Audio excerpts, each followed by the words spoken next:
Hello students, हम lesson cell and structure का नया पार्ट शुरू कर रहे हैं। तो आप ध्यान से ये जो मार्क लगा रखे हैं इन्हीं को इम्पोर्टेंट समझ के पढ़ सकते हैं। बाकी मैं पूरा पैराग्राफ समझा रही हूँ। साइज ऑफ द सेल में बताया है कि जो साइज ऑफ सेल है वो कितना छोटा भी हो सकता है कि मिलियंथ ऑफ मीटर हो। मिलियंथ ऑफ मीटर का मतलब है मीटर का मिलियनवा पार्ट, जिसको हम माइक्रोमीटर या माइक्रोन भी कहते हैं।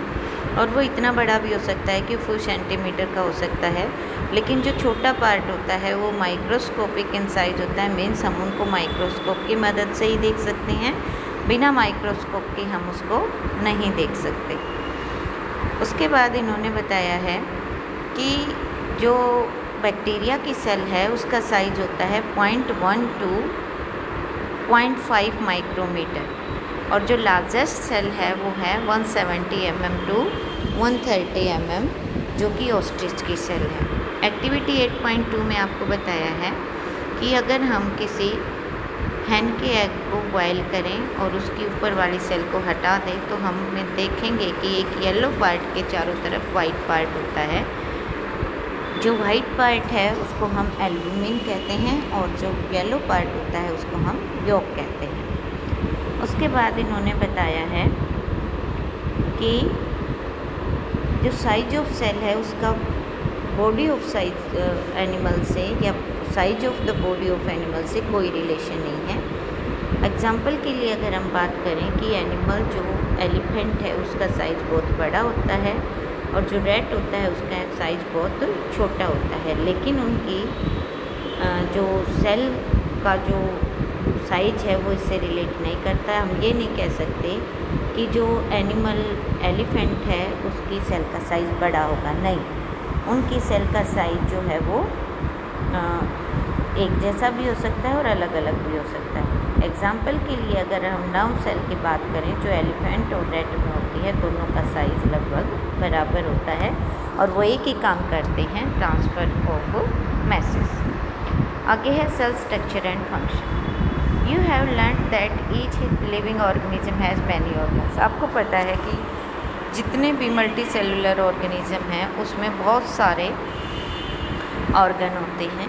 जैसे आपने 7th क्लास में पढ़ा था कि डाइजेस्टिव सिस्टम में बहुत सारे ऑर्गन हैं, आपको याद भी होगा। उसके अंदर था बकल कैविटी, ईसोफेगस, फिर liver, stomach, large intestine, small intestine, salivary gland, anus etcetera. ये सारे जो ऑर्गन हैं मिलकर एक डाइजेस्टिव सिस्टम बनाते हैं। तो यहाँ इसी का रिलेशन बताया है कि each organ in the system perform different function such as digestion. कोई भी ऑर्गन जो होता है वो बॉडी में अलग अलग फंक्शन परफॉर्म करता है। जैसे डाइजेशन का फंक्शन, एसिमिलेशन का फंक्शन, एब्जॉर्प्शन का फंक्शन, ये सब जो है वो अलग अलग ऑर्गन करेंगे। इसी तरीके से पौधे में भी जो है अलग अलग फंक्शन परफॉर्म किए जाते हैं अलग अलग ऑर्गन से। फॉर एग्ज़ाम्पल रूट जो है एब्जॉर्ब करती है वाटर और मिनरल का, और लीफ जो है फोटोसिंथेसिस करते हैं। उसके बाद इन्होंने ऑर्गन की टिश्यू की डेफिनेशन बताई है। A tissue is a group of similar cell performing a specific function. Tissue group of cells होता है एक जैसे सेल का जो कि एक स्पेसिफिक फंक्शन करता है। पहली realise that an organ is made up of tissue. पहली को रियलाइज़ हुआ कि जब ऑर्गन है वो टिश्यू से बनता है और जो टिश्यू है वो सेल से बनता है। तो अल्टीमेटली हम ये कह सकते हैं कि जो सेल है वो ऑर्गेनिज्म की बेसिक स्ट्रक्चरल यूनिट है। उसके बाद है parts of the cell. Parts of the cell में सबसे पहला पार्ट है cell membrane. Basic component of cell are cell membrane, cytoplasm and nucleus. हमें पता है कि जो बेसिक कंपोनेंट हैं सेल के वो सेल मेम्ब्रेन, साइटोप्लाज्म और न्यूक्लियस होते हैं। साइटोप्लाज्म में जो न्यूक्लियस हैं वो एनक्लोज होती हैं सेल मेम्ब्रेन से। सेल मेम्ब्रेन को हम प्लाज्मा मेम्ब्रेन भी कहते हैं। The membrane separate cells from one another and also the cell from the surrounding medium. Cell membrane का फंक्शन ये है कि वो एक सेल को दूसरी सेल से अलग करती है। इसके अलावा वो सराउंडिंग मीडियम यानी कि उसके चारों तरफ जो दूसरी चीज़ें हैं उनसे भी सेल को सेल मेम्ब्रेन अलग करती है। उसके बाद बताया कि जो सेल मेम्ब्रेन है वो पोरस होती है। पोरस का मीनिंग होता है छिद्रित। और वो क्या काम करती है?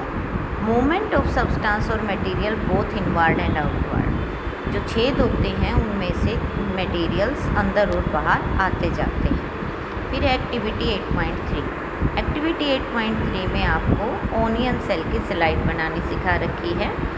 इसके लिए आपको क्या करना है कि एक ओनियन लेना है, उसको काटना है, उसके छिलके हटाने के बाद उसकी एक जो परत होती है उसको अलग कर लेना है और उसके अंदर वाला वाइट पार्ट को नीडल की मदद से अलग कर लेना है। आपको बहुत ही बारीक स्किन जैसा बहुत ही बारीक लेयर दिखाई देगी। उसको हमने क्या करना है, फिर स्लाइड पर रख लेना है। स्लाइड पर रखने के बाद उसमें स्टेन डाल लेंगे ब्लू कलर की। उसके बाद उसके ऊपर कवर स्लिप लगाएंगे। कवर स्लिप क्या होता है? एक बहुत ही छोटा सा बारीक सा टुकड़ा होता है कांच का, वो उसके ऊपर लगाते हैं ताकि उसके अंदर एयर बबल्स ना आए। और फिर उसको माइक्रोस्कोप के नीचे देखते हैं। तो माइक्रोस्कोप के नीचे जब हम देखेंगे तो जो फिगर 8.5 में सेल्स दिखा रखी हैं, ऐसी स्ट्रक्चर हमें दिखाई देगी जिसके अंदर आप न्यूक्लियस और साइटोप्लाज्म दोनों देख सकते हैं। फिर यहाँ पर ये जो बताया है ये ओनियन सेल के बारे में ही बताया है। The boundary of onion cell is the cell membrane. जो सेल मेम्ब्रेन है वो उसकी आउटर कवरिंग होती है। उसके अलावा एक और आउटर कवरिंग होती है जो सेल मेम्ब्रेन से थिक होती है, उसको हम सेल वॉल कहते हैं। सेंटर में जो डेंस राउंड पार्ट है उसको हम न्यूक्लियस कहते हैं और इसके अंदर जो जेली लाइक सब्सटेंस है उसको हम साइटोप्लाज्म कहते हैं। उसके बाद सेल वॉल के फंक्शन बताए हैं कि सेल वॉल के क्या फंक्शन। जैसे कि आपको पता है कि सेल वॉल जो है वो एक एक्स्ट्रा मेम्ब्रेन है जो कि थिक होती है और ज़्यादातर प्लांट में ही पाई जाती है, उसको हम सेल वॉल कहते हैं। इसके साथ साथ ये क्या काम करती है कि पौधों में प्रोटेक्शन का काम करती है। क्यों? क्योंकि पौधे जो हैं वो घूम फिर नहीं सकते, एक जगह ही रहते हैं, मूव नहीं करते प्लांट्स, इसलिए उनकी जो एटमॉस्फेरिक वेरिएशंस हैं जैसे कि temperature, high wind speed, atmospheric moisture, इन सब से प्रोटेक्ट करता है। उसके बाद ये जो नीचे अंडरलाइन बताया है ट्रैकेसेंटिया, एलोडिया एंड रियो, ये प्लांट के नाम हैं। ज़्यादातर हम इन लीफ की स्लाइड बनाकर सेल वॉल और प्लांट सेल को ऑब्जर्व करते हैं माइक्रोस्कोप। उसके बाद एक्टिविटी 8.4 में आपको एनिमल सेल यानी कि हमारी जो चीक सेल है उसकी स्लाइड बनानी बता रखी है। उसके लिए हम क्या करेंगे कि हम एक टूथपिक लेंगे, क्लीन या मैच स्टिक ले लेंगे, उसकी टिप को ब्रोक कर देंगे। उसके बाद चीक को बिना हर्ट किए अंदर की तरफ से उसमें से खुरच कर बाहर निकाल लेंगे। फिर उसके ऊपर कुछ ड्रॉप्स वाटर डाल लेंगे, आयोडीन सॉल्यूशन डालेंगे, कवर स्लिप रखेंगे और फिर मिथाइलिन ब्लू भी डाल लेंगे और फिर उसको हम माइक्रोस्कोप के नीचे देखेंगे। तो ये जो हमें दिखाई देती है ये चीक सेल होती है और चीक सेल दिखने में हमें ऐसे दिखाई देती है जो फिगर 8.6 में। आप इसमें आप जो ब्लू कलर का है वो न्यूक्लियस है, आउटर लेयर सेल मेम्ब्रेन है और जो न्यूक्लियस के बाहर एक मेम्ब्रेन दिखाई दे रही है वो न्यूक्लियर मेम्ब्रेन। अगला जो पार्ट है सेल का वो है साइटोप्लाज्म। साइटोप्लाज्म एक जेली लाइक सब्सटेंस होता है। जेली लाइक का मतलब होता है हमारा लिक्विड, सेमी सॉलिड लिक्विड होता है। इसके अंदर और दूसरे सेल ऑर्गेनल होते हैं। सेल ऑर्गेनल का मीनिंग होता है सेल के अंदर पाई जाने वाली दूसरी चीज़ें। उनके नाम हैं ये माइटोकॉन्ड्रिया, गोल्गी बॉडीज, राइबोसोम्स। ये पूरा पैराग्राफ साइटोप्लाज्म के लिए आप कर सकते हैं। उसके बाद है nucleus. It is important component of the living cell. हमें पता है कि न्यूक्लियस जो है वो सेल का बहुत ही इम्पोर्टेंट कंपोनेंट है।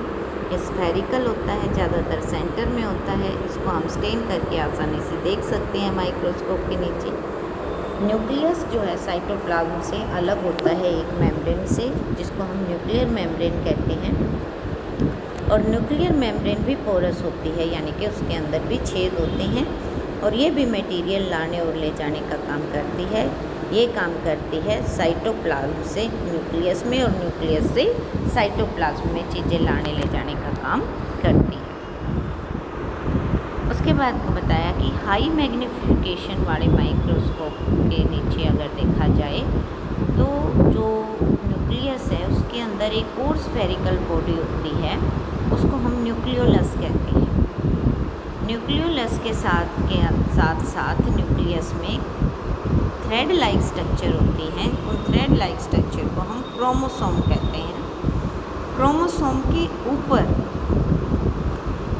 या हम ये कहें कि क्रोमोसोम के अंदर एक और स्ट्रक्चर होती है जिसको हम जीन कहते हैं। और जीन जो है वो इनहेरिटेंस यूनिट है। इनहेरिटेंस का मीनिंग है कि पेरेंट्स के कैरेक्टर्स बच्चों में लेकर जाना। आगे इन्होंने बताया भी है, transfer of characters from parents to offspring. Offspring means बच्चे। The chromosomes can be seen only when the cell divide. और क्रोमोसोम को हम केवल तभी देख सकते हैं जब सेल डिवाइड होती है। तो यहाँ पर लास्ट जो लाइन है इसका आप अलग से क्वेश्चन बना सकते हैं। न्यूक्लियोलस कहाँ और कैसे देखा जाता है उसका क्वेश्चन बन सकता है। क्रोमोसोम का क्वेश्चन बना सकता है। इसके बाद जीन का एक और पैराग्राफ है, डिटेल से यही बातें रिपीट की हैं।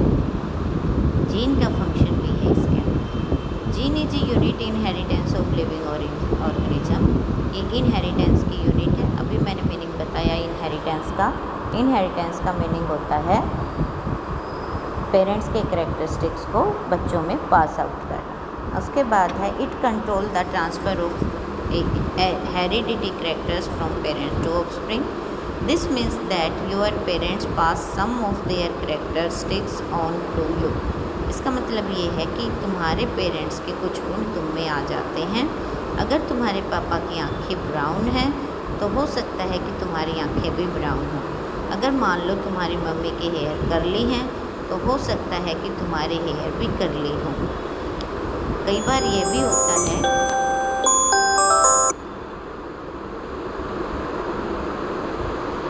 भी होता है कि अलग अलग पेरेंट्स की कैरेक्टरिस्टिक्स के कम्बिनेशन से जो पेरेंट्स में जीन है वो अलग कैरेक्टरिस्टिक्स का निर्माण करते हैं। उसके बाद न्यूक्लियस को बताया है, न्यूक्लियस के फंक्शन बताए हैं अगले पैराग्राफ में। Nucleus in addition to its role in inheritance act as control centre of the activities of the cell. Inheritance के अलावा न्यूक्लियस का एक और काम है कि ये क्या करता है, सेल की जो एक्टिविटीज़ है उसका कंट्रोल सेंटर है। Entire content of living cell is known as the protoplasm. इसके आगे प्रोटोप्लाज्म की डेफिनेशन है कि जो सेल का कंटेंट है उसको हम प्रोटोप्लाज्म भी कहते हैं। और प्रोटोप्लाज्म में न्यूक्लियस और साइटोप्लाज्म इंक्लूड होते हैं। और प्रोटोप्लाज्म को हम living substance of the cell कहते हैं। उसके बाद है प्रोकैरियोट और यूकैरियोट का डिफरेंस, यानी कि सेल जो है वो दो तरह की होती हैं, प्रोकैरियोटिक की सेल और यूकैरियोटिक की सेल। पैराग्राफ में समझने से पहले मैं आपको बता देती हूँ कि कुछ सेल ऐसी होती हैं कि उनका जो न्यूक्लियस होता है वो वेल डिफाइंड नहीं होता, यानी कि उसके चारों तरफ न्यूक्लियर मेम्ब्रेन नहीं होती। ऐसी सेल्स जिनकी न्यूक्लियस के चारों तरफ वेल डेफिनेट न्यूक्लियर मेम्ब्रेन नहीं होती, ऐसी सेल को हम प्रोकैरियोटिक सेल कहते हैं। और जिनमें न्यूक्लियर मेम्ब्रेन पाई जाती है उनको हम यूकैरियोटिक सेल कहते हैं। तो पैराग्राफ में देख लेते हैं।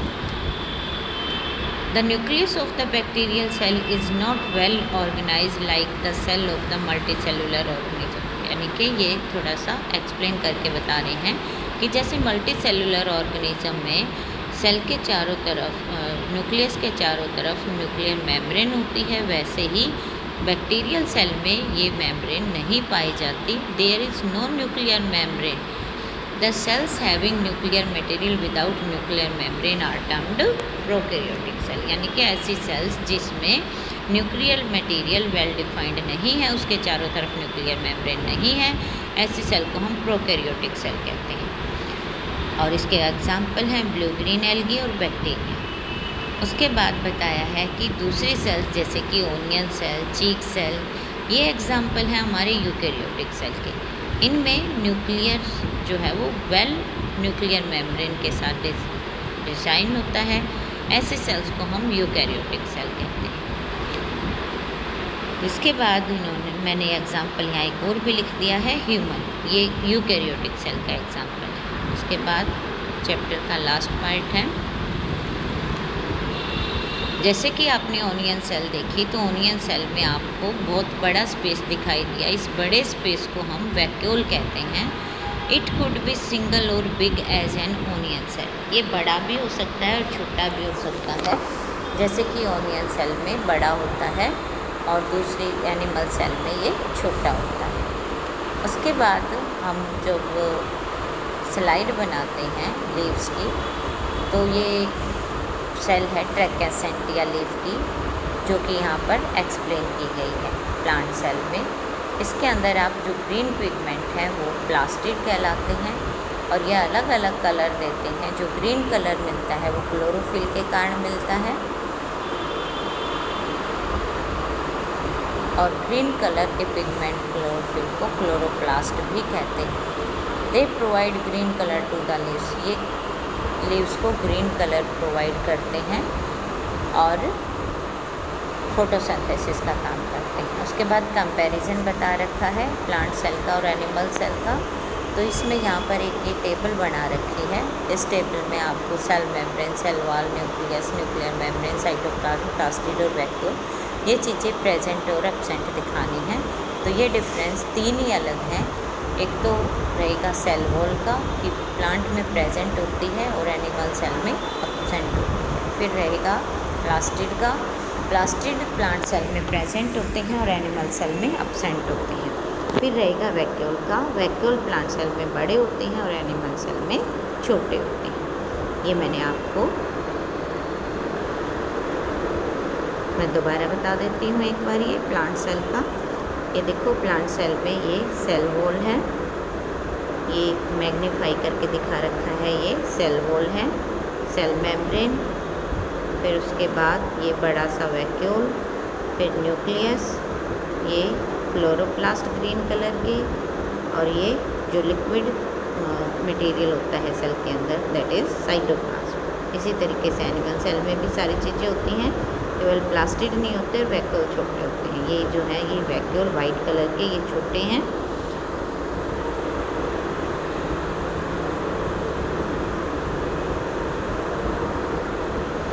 ये आप देख सकते हैं, ये छोटे वैक्यूल हैं, ये न्यूक्लियस है और ये यहाँ पर ये जो स्ट्रक्चर है, ये वाली स्ट्रक्चर, ये क्या है, ये माइटोकॉन्ड्रिया है। ये आप डिटेल से बाद में पढ़ेंगे माइटोकॉन्ड्रिया क्या होते हैं। और ये जो ये बाकी जो सारा यहाँ पर आप लिक्विड देख रहे हैं, ये जो है ये सारा यहाँ पर लिक्विड जो है वो होता है हमारा क्या, साइटोप्लाज्म। तो आपका ये चैप्टर जो है वो पूरा हो गया है। ओके।